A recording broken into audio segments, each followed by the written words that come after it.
Since its inception on November 17, 1911, the Brothers of Omega Psi Phi Fraternity Incorporated have shared a vast number of experiences while building on its hallowed traditions and upholding the cardinal principles of manhood, scholarship, perseverance, and uplift, all in the spirit of brotherhood. In this video, one of our esteemed brothers shares his story on his journey to Omega and the experiences that have shaped his existence within the fraternity ever since. His words will serve as a testament to Omega's glorious past and most promising future. This is our living video anthology of the Omega Experience. My name is Talmidge Tillman, Jr. I was born Brunswick, Georgia, Thanksgiving Day, 1925. I've been in Omega 66 years. I went to Highland Elementary in Gastonia, North Carolina. Graduated from Second Ward High in Charlotte, North Carolina. And I went to Morehouse 3 semesters, and I transferred to Indiana University, where I received a degree in accounting, a BS degree in accounting. I graduated from Indiana August of 1948. September of 48, I was at Syracuse University. I became the first black to receive an MBA degree from Syracuse. Then I went to SC, and I became the first black to get a doctor's degree in accounting. I was introduced to Omega Psi Phi first actually by my family. My father, his brothers, my mother's brothers. We were 4 deep in Omegas on both sides of the family. And I heard of heaven, then after heaven, Omegas. We ate and slept Omegas all the time. No one told me to join it, but just from observation. I pledged at Morehouse, Psi chapter. I pledged Omega when I was 16 years old. I went over when I was 17 years old. And we had the traditional programs, the Achievement Week, the dances, the speeches, and the same thing that they had in other places. We were introduced to the history, leadership, study period. My best grades were when I was online. I made 2B plus and the rest all A's. I was at Morehouse. The competition was very keen. We had service, a combination of all of these things brought together. Being taught about the history of the fraternity, the leadership, the outstanding people, the good, what is expected of us as men, what Omega means to us, what we are supposed to do, and leaving a trail for others to follow.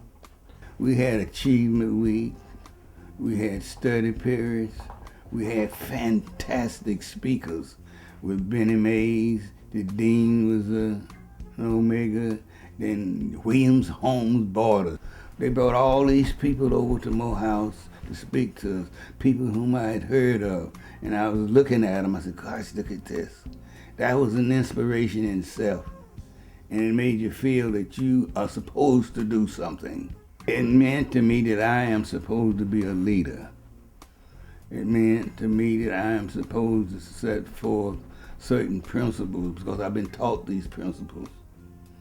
That I'm supposed to advance not only the black race, but the race period. So my father didn't know I had joined Omegas until I stepped off a train with my Omega pin on, and he greeted me. And he looked at me and said, "You're an Omega."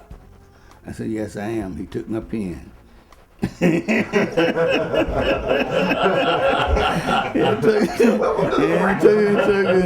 took my pen and wore it himself while I was in the Navy. I met Brother Love. And as a brother I was very much impressed with. Carl Moultrie and Conclaves, I was impressed with him very much. And when I was an 18-year-old sailor in New Orleans, I used to go over to Dillard and I would look. I just look at Brother Dent, president of Dillard University, and I look at him and I bumped into him once just to see what it felt like. I said, God, he's a president. And he's an Omega. I was moved, 18 years old, in the service. They joined the same organization that this man had joined. I was just hoping some of him would rub off on me.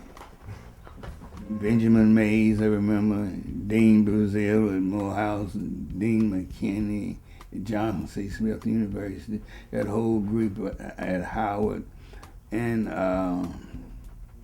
the president of the NAACP was an Omega, Jordan.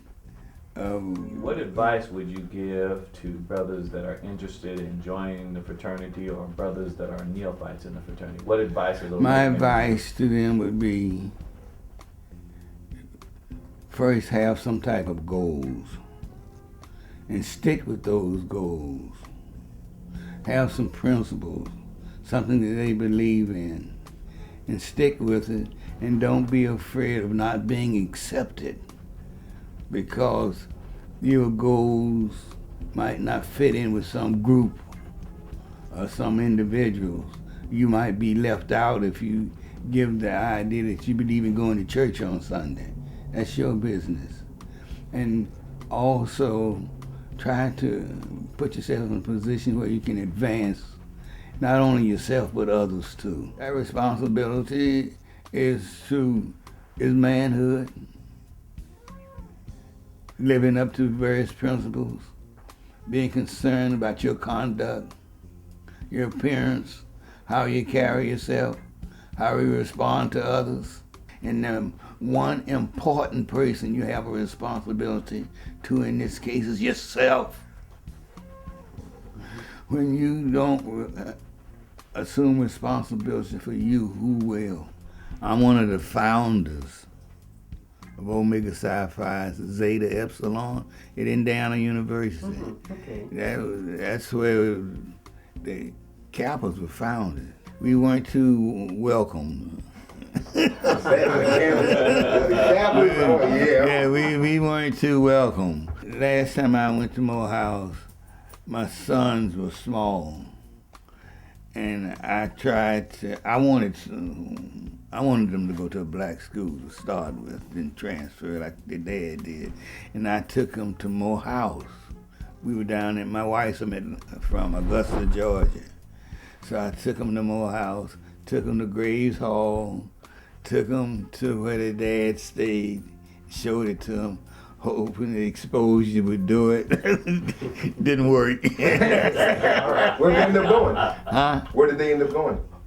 Every place I've ever gone to school, I've made it my business to see that someone got there.